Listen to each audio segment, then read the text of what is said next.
Orang tua korban dugaan pelecehan seksual mendatangi DPRD Kota Jambi. Mereka meminta Dewan mengambil proses hukum serta memberikan perlindungan dan jaminan keamanan bagi korban. Seorang warga Kecamatan Alambarajo, Kota Jambi, mengadu kepada Ketua DPRD Kota Jambi terkait kasus dugaan pelecehan seksual yang dialami anaknya.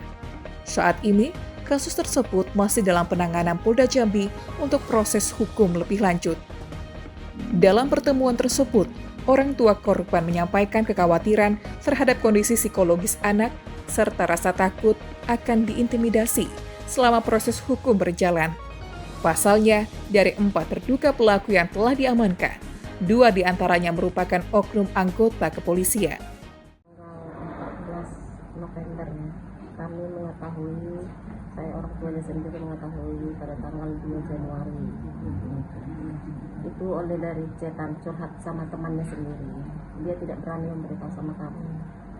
Setelah kami mengetahui, kami laporkan Polda. Pertama kami ke Polresta, kami dioper dari Polresta dilempar ke Polda. Yaitu di Polda mulai dari tanggal 3 Januari sampai kini belum ada tanggapan sama sekali. Jadi saya sebagai orang tua korban hanya memohon ini cepat ditindaklanjuti, dan saya ingin cepat prosesnya cepat selesai, dan saya ingin memulihkan anak saya. Anak saya kondisinya saat ini tidak mau keluar dari kamar, hanya mengurung diri kan di kamar, dan sehingga dia sudah curhat sama temannya, ingin mengakhiri hidupnya sendiri. Mungkin tindak lanjutannya sendiri saya nggak sanggup lagi untuk cerita. Untuk sampai kemarin ke TKP juga saya tidak kuat melihatnya.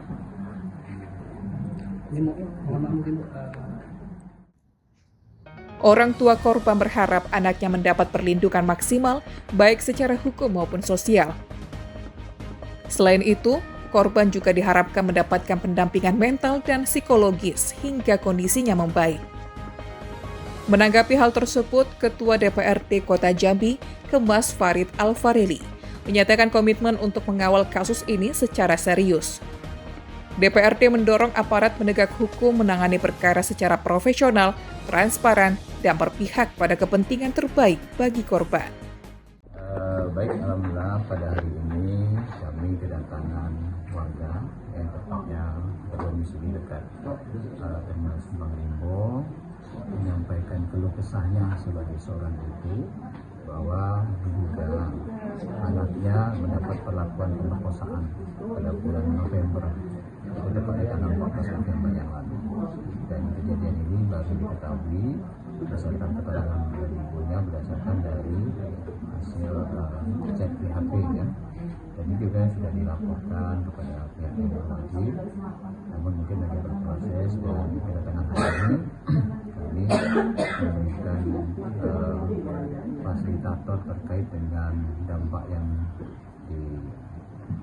didapati oleh anak tersebut, itu dengan kami memanggil PTD di PPA untuk melakukan koordinasi pendalaman terkait mental ya. Jadi nanti ada psikolog yang akan datang ke rumah korban, dan nanti ada beberapa yang harus didalami terkait dengan hal-hal yang bersama hukum. Nanti kami serahkanlah semuanya kepada pihak kepolisian. Harapan kami kasus ini tetap berjalan dan dikawal, dan kepada Pak Kapolda, Pak Kapolri, yang ini melibatkan diduganya institusi dan anggotanya yang terlibat. Jadi menurut keterangan dari Ibu, walaupun ini masih berproses, ada 2 orang dan melibatkan sipil juga. Kami minta sekali lagi bahwa kasus ini harus dikawal dan diselesaikan dengan baik, karena ini kan menyangkut masa depan daripada anak ibu ini yang menjadi korban yang usianya 18 tahun.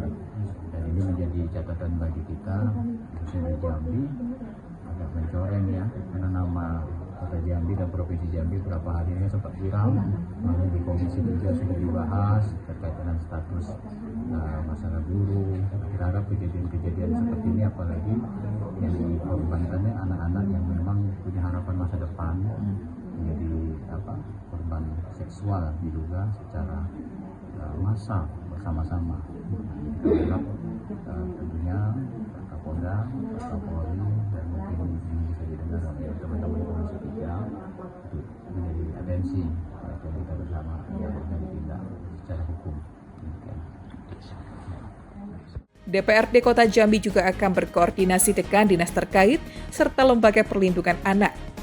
Menurut DPRD, kasus kekerasan dan pelecehan terhadap anak merupakan kejahatan serius yang harus ditangani secara tegas dan menyeluruh. Heru Syaputra, JEK TV, melaporkan.